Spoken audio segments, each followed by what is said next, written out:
Aujourd'hui je vous retrouve pour une nouvelle vidéo tuto sur différentes techniques de transfert. Donc, je vais vous en présenter deux. Alors en fait, donc il y en a une que j'ai déjà abordée lors de la vidéo sur les rangements des tampons. Et du coup, comme j'ai eu quelques questions dessus, j'ai préféré vous faire une nouvelle vidéo pour approfondir. Et puis je vais vous en présenter une deuxième de technique qui est un petit peu différente pour faire un petit peu près la même chose, mais bon.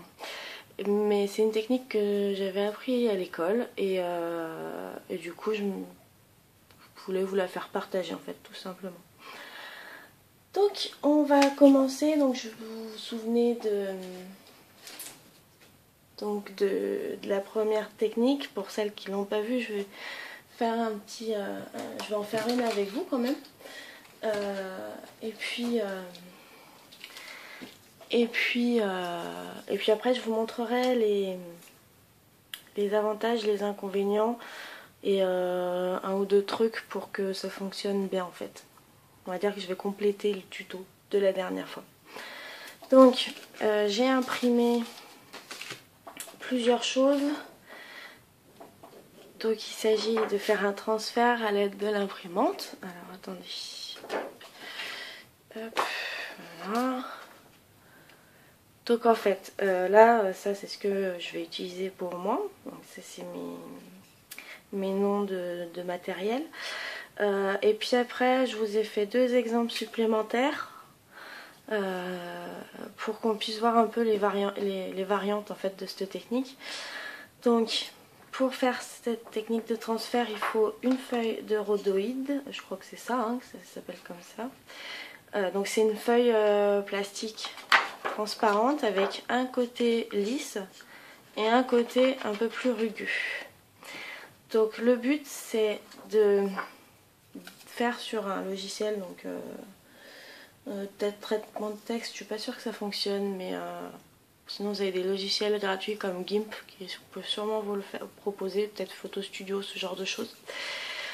Donc en fait vous écrivez votre texte,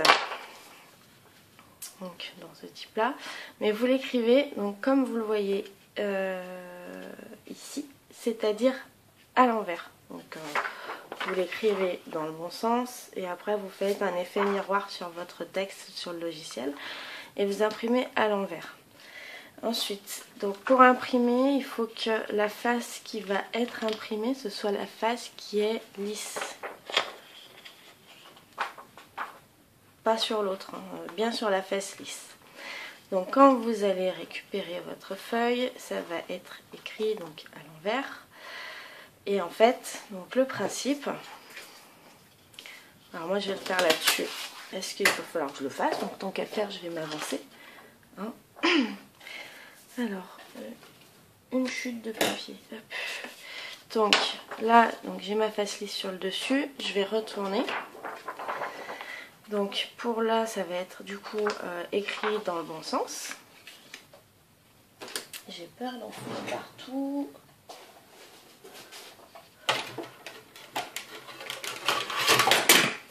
Hop, voilà. Le problème de cette technique, c'est que ça peut baver, donc faire attention. Je place donc mon texte, message ou autre sur l'endroit où je veux le transférer. Voilà.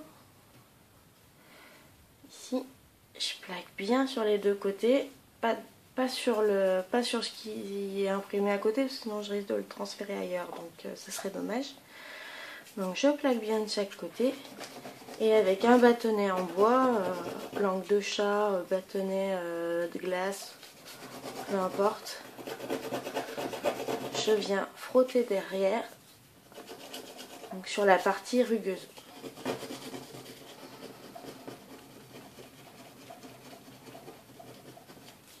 Voilà. Je soulève et mon texte c'est bien transféré, c'est pas de souci. Par contre, ce que je n'ai pas donc précisé la dernière fois, il faut me faire un tout petit ajustement supplémentaire. Je vais vous montrer pourquoi.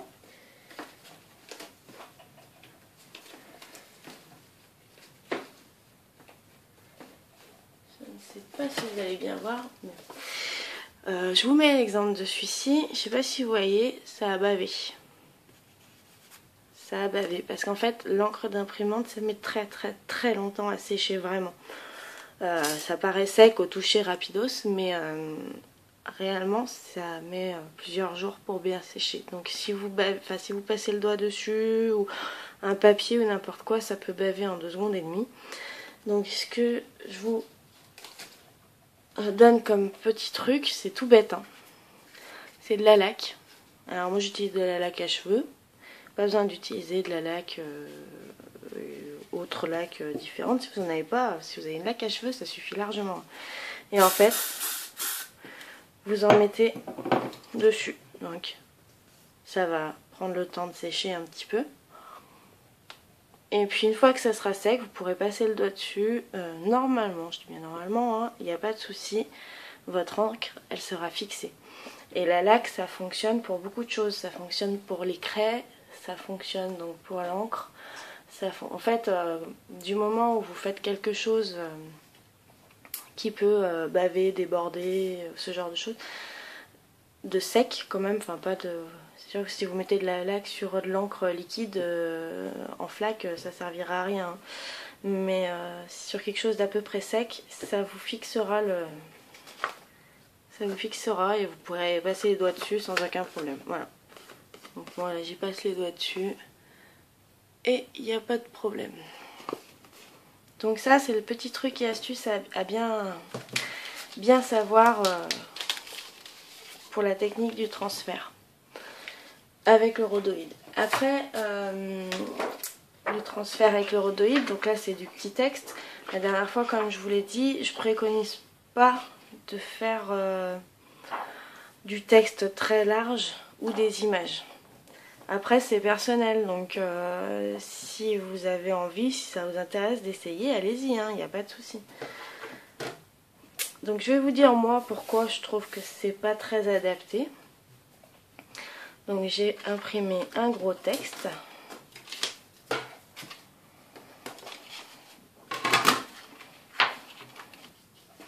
Alors, donc je plaque et je gratte. Après j'ai l'impression que là le texte que je vous ai imprimé en gras il fait pas le même résultat que celui que j'avais fait et qui m'avait pas convaincu en fait. Donc si ça se trouve ça va très bien marcher, hein.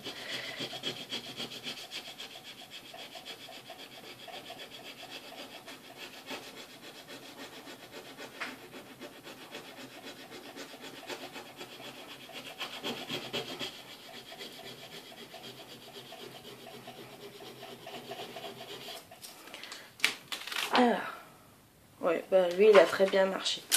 J'ai peut-être une petite explication du pourquoi. Donc, dans ce genre de cas, du coup, donc on peut avoir plus facilement des petits ratés. Après, c'est pas très dérangeant, enfin ça dépend du style que vous avez sur votre page, sur votre création.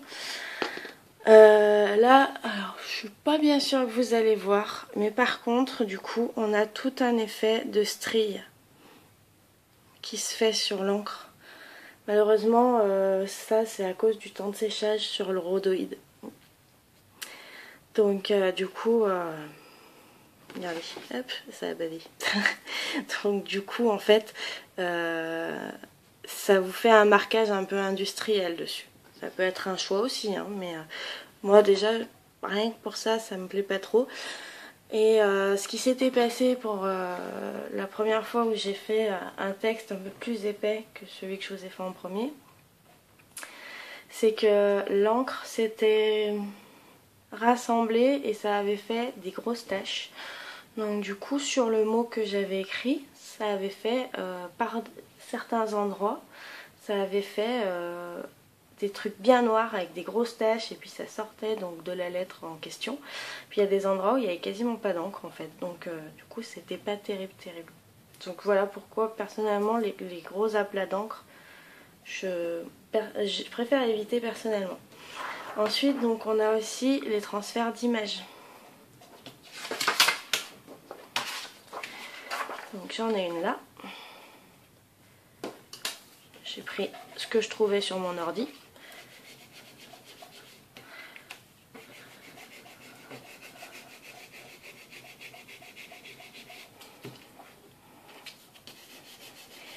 Faut surtout bien maintenir votre rhodoïde sur la feuille. Faut pas que ça bouge pendant que vous grattez derrière. Parce que sinon, ça va tout être flou et ça va être tout décalé. Enfin, vous n'aurez pas une image nette en fait. Donc c'est peut-être pas trop terrible. Mais après, tout dépend de ce que vous voulez faire. Hein. À chaque fois, ça dépend du rendu qu'on souhaite.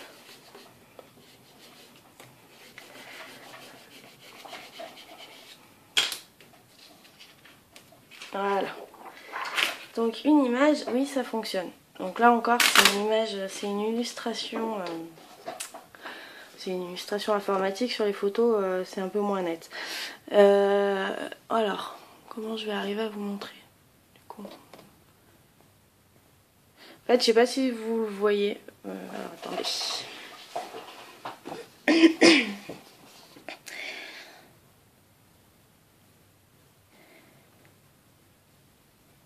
Ouais, là, vous voyez à peu près. Vous voyez, on n'a pas les détails de ses yeux. On n'a pas... En fait, on a un espèce de grain sur toute l'image que normalement, j'ai pas, hein, du coup, sur l'image d'origine. Donc là, en fait, ça crée tout un peu des grains. Ça fait très pixelisé. On voit vraiment tous les pixels, en fait, avec cette technique. Et pour les photos, c'est pareil. Alors ça doit peut-être aussi venir de mon imprimante, elle est un peu vieille, elle est peut-être pas très précise non plus. Donc si vous avez des imprimantes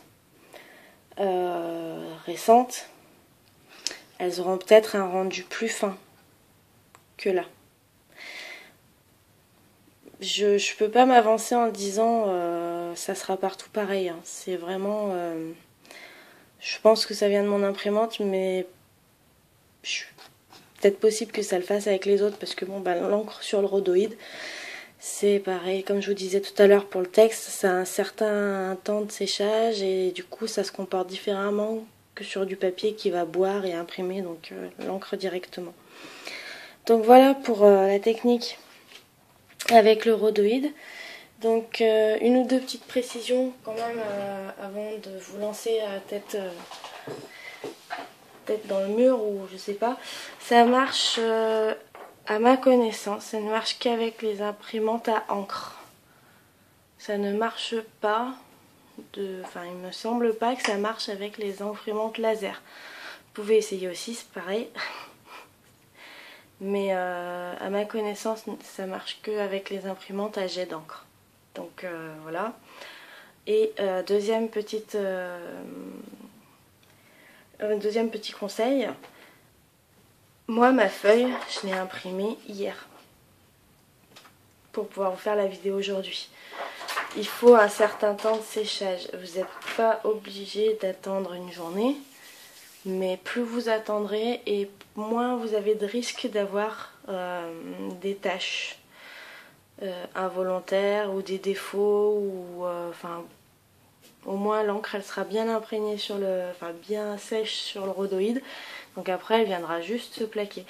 Et je pense que pour le texte un peu gros, c'est ce que j'avais pas fait suffisamment la dernière fois, j'avais pas assez attendu aussi, donc je pense que c'est pour ça que ça avait fait des grosses taches ou ce genre de choses. Donc vraiment n'hésitez pas à attendre 1, 2, 3, 4 jours, enfin franchement si vous avez le temps préparez-le à l'avance et vous le ferez après, enfin vous le ferez plus tard. Parce que 1 heure, 2 heures, ça suffit pas. Hein. En temps de séchage, j'ai déjà essayé, ça bave partout quoi. Donc voilà pour la technique avec le rhodoïde. Maintenant, je vais passer à une deuxième technique que là j'ai appris en cours. Donc, il s'agit cette fois donc d'imprimer toujours un motif à l'envers. Donc là, il y a écrit bienvenue à. Donc toujours en effet miroir pour que ce soit droit au moment où on va le transférer. Et cette technique-là, par contre, elle se fait avec les imprimantes laser, les photocopieuses. Et à l'école, on nous avait dit qu'à l'inverse, donc ça ne fonctionnait pas avec les imprimantes à jet d'encre. Donc si vous avez une imprimante laser, et si vous avez l'occasion de pouvoir utiliser une photocopieuse, vous pouvez utiliser donc cette deuxième méthode sans problème. Juste une ou deux recommandations aussi. J'avais fait des essais sur du papier couleur et je crois que ça avait foiré. Je vais en faire un petit avec vous parce que en fait cette technique là je l'ai utilisée il y a 1 an. Ce papier là c'est le dernier qui me reste de il y a 1 an, donc j'ai pas 50 exemples à vous montrer puisque je l'avais imprimé pas chez moi. Donc il me semble que sur du papier couleur ça fait partir un petit peu la couleur du papier, mais on va vérifier ça ensemble hein, du coup. Donc en fait vous imprimez sur du papier normal avec une imprimante laser en effet miroir.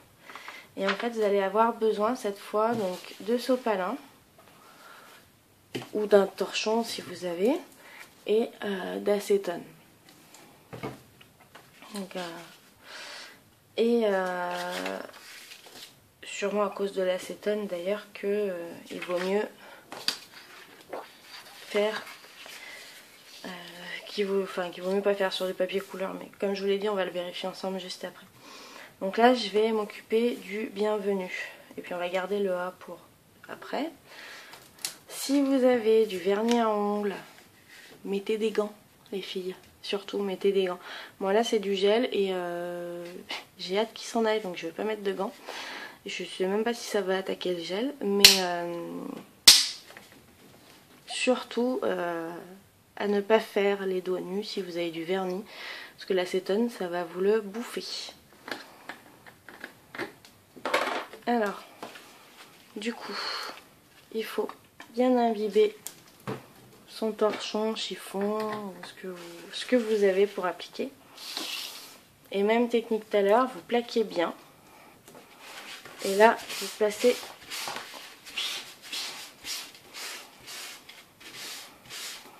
l'acétone dessus. Alors, vous aurez sûrement besoin d'en remettre régulièrement. Surtout si vous avez une grosse surface à transférer. Simplement, l'acétone, c'est quelque chose de très volatile. Enfin, ça s'évapore énormément. Donc laissez pas trop votre bouteille ouverte non plus à côté. Voilà. Donc j'ai pas trop forcé en fait. J'ai juste fait en sorte que le papier il imbibe l'acétone. Donc votre papier va être un petit peu imbibé d'acétone pendant un petit moment. Là vous devez peut-être voir un petit peu la nuance de...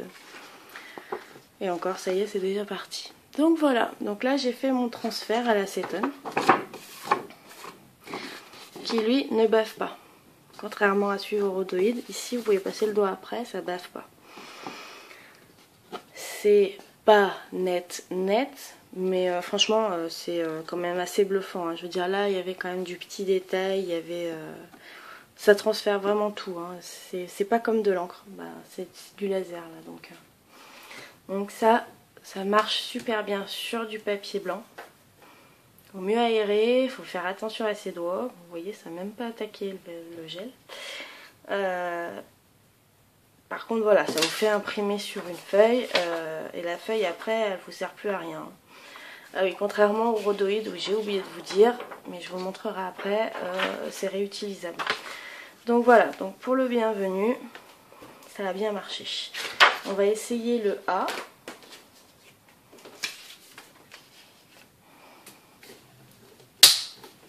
On verra. Peut-être qu'en n'insistant pas trop, ça abîmera pas la couleur. Mais bon, comme je vous dis, moi c'est vraiment un souvenir parce que ça fait très longtemps que j'ai pas utilisé cette méthode. Alors, il est où? Il est là. Voilà.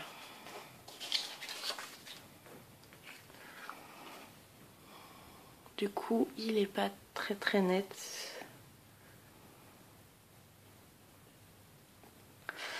Il est un peu moins net que le blanc, j'ai l'impression.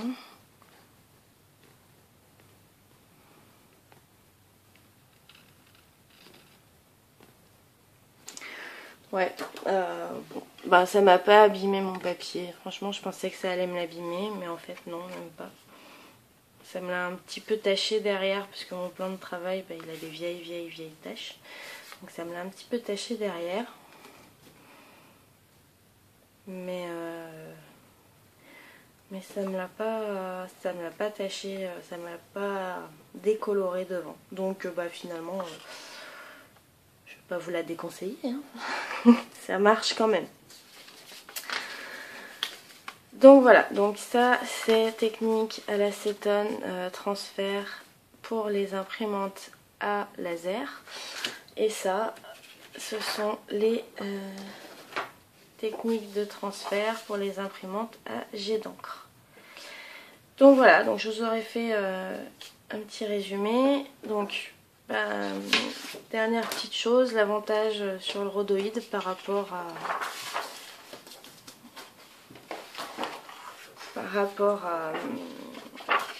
à la technique à l'acétone, c'est que ça se réutilise.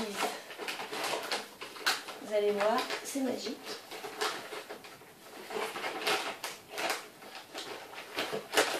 Une lingette, une éponge, un peu importe.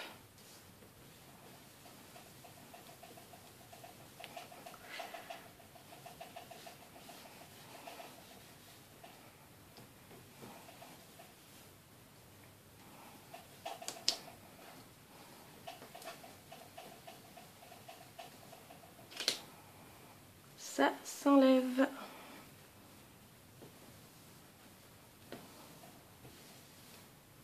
Je fais attention parce que les autres je vais quand même les réutiliser. Voilà.